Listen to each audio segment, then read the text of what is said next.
The crystalline towers of Arcturia Prime gleamed under three distant suns, their light fractured into prismatic cascades across the quantum glass architecture. In the royal medical chamber, Elvish lay motionless on a suspension bed, his human body broken beyond what their advanced technology could easily repair. Burns covered 70% of his skin, and his neural pathways flickered like dying stars on the holographic monitor above him.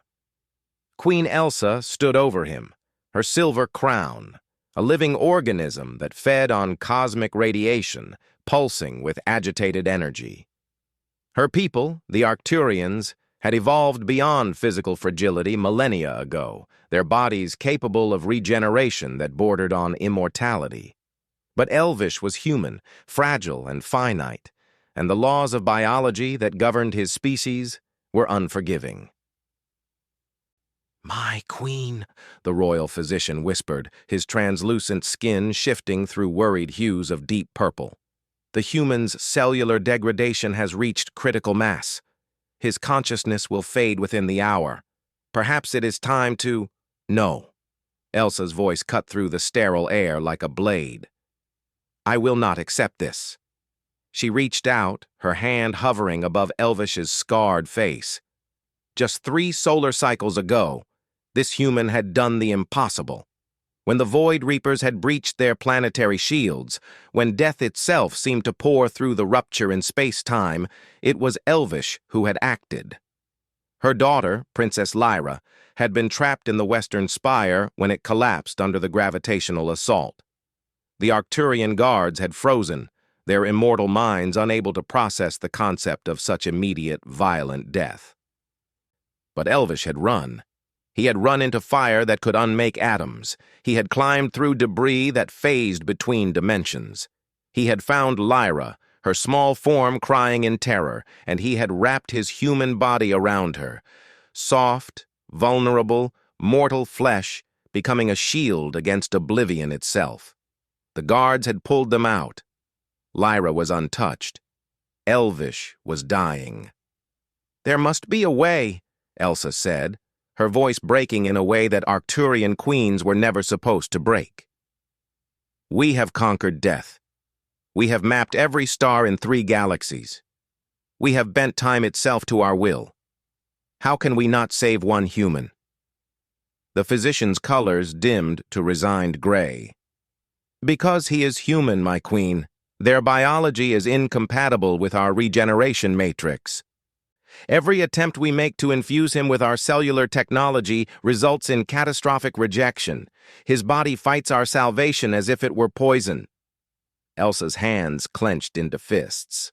She had ruled for 3,000 years, had negotiated peace between warring dimensions, had stood firm when black holes threatened to devour her worlds. But nothing in her vast experience had prepared her for this helplessness. "Mother?" Elsa turned. Lyra stood in the doorway, her young face streaked with luminescent tears. At only 50 years old, she was barely more than a child by Arcturian standards, her crown not yet manifested. "Is Elvish going to die?" Lyra's voice trembled. Elsa wanted to lie, to shield her daughter from this pain as Elvish had shielded her from the flames, but queens did not lie to their heirs. "His body is failing," she said softly. Lyra walked to the suspension bed, her small hand reaching for Elvish's. "He told me stories," she whispered, "about Earth, about seasons that change, and flowers that bloom and die, and how humans measure their lives not in millennia but in moments. He said that's what made each moment precious." Something shifted in Elsa's mind. An idea, desperate and dangerous. "The archive," she breathed. "The consciousness archive." The physician's colors flashed to alarmed crimson. "My queen, no. The archive has never been used on an organic consciousness. It was designed for our digital thought matrices, not for a biological mind. The process could—" "Could what?" Elsa demanded. "Kill him? He's dying anyway. At least this gives him a chance." "It would not be life as he knows it," the physician argued.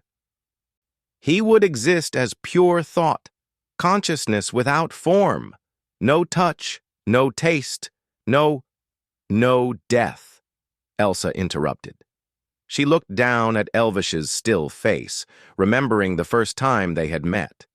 He had been part of the human delegation, so small and temporary compared to her people. Yet when he spoke about his homeworld, his eyes had held a fire that rivaled any star. Over the years, that fire had never dimmed. He had become her advisor, her friend, and though neither had spoken it aloud, something more precious than either word could contain. "Prepare the archive," Elsa commanded. 3 hours later, they stood in the repository of eternal thought, a vast chamber where the consciousness of every Arcturian who chose digital immortality resided in crystalline lattices. The walls hummed with 1 billion sleeping minds. Elvish had awakened briefly, long enough to understand what they proposed. "Will I still be me?" he had asked, his voice barely a whisper. "I don't know," Elsa had answered honestly. "But you'll exist. You'll think, remember, feel. Isn't that what makes you Elvish?" He had smiled then, that uniquely human expression that never failed to fascinate her. "Sounds very sci-fi, Your Majesty." Now his body lay at the center of the archive platform, surrounded by quantum extractors that would pull every neuron's pattern, every memory, every spark of what made him human, and translate it into eternal data. Lyra held her mother's hand as the process began. Light enveloped Elvish, breaking him down into pure information.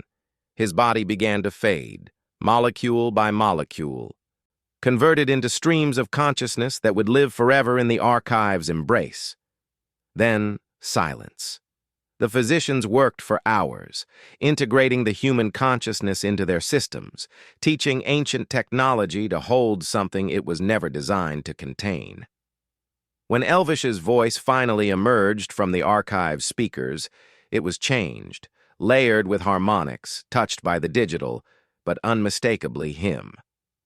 "Elsa," he said, "I'm still here. I'm everywhere and nowhere. I can feel the whole city thinking, this is incredible." Tears flowed freely down the Queen's face, something she had not allowed herself in centuries. "You're alive." "I'm something," Elvish replied, and she could hear the wonder in his voice. "Maybe not human anymore, but still me, still here. Still able to watch over Lyra." The princess laughed through her tears. "Will you still tell me stories?" "Every day," Elvish promised. "I have all the time in the universe now." Queen Elsa looked at the crystalline lattice where Elvish's consciousness now resided, a human mind preserved in eternal digital amber. It was not the ending she had wanted, nor the one he deserved.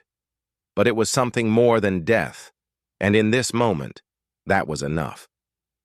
"Thank you," she whispered, "for saving her, for staying." "Always," Elvish replied.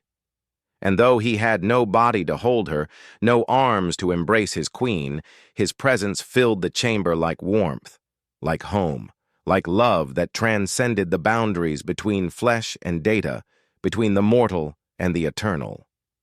Outside the repository, 3 suns set on Arcturia Prime.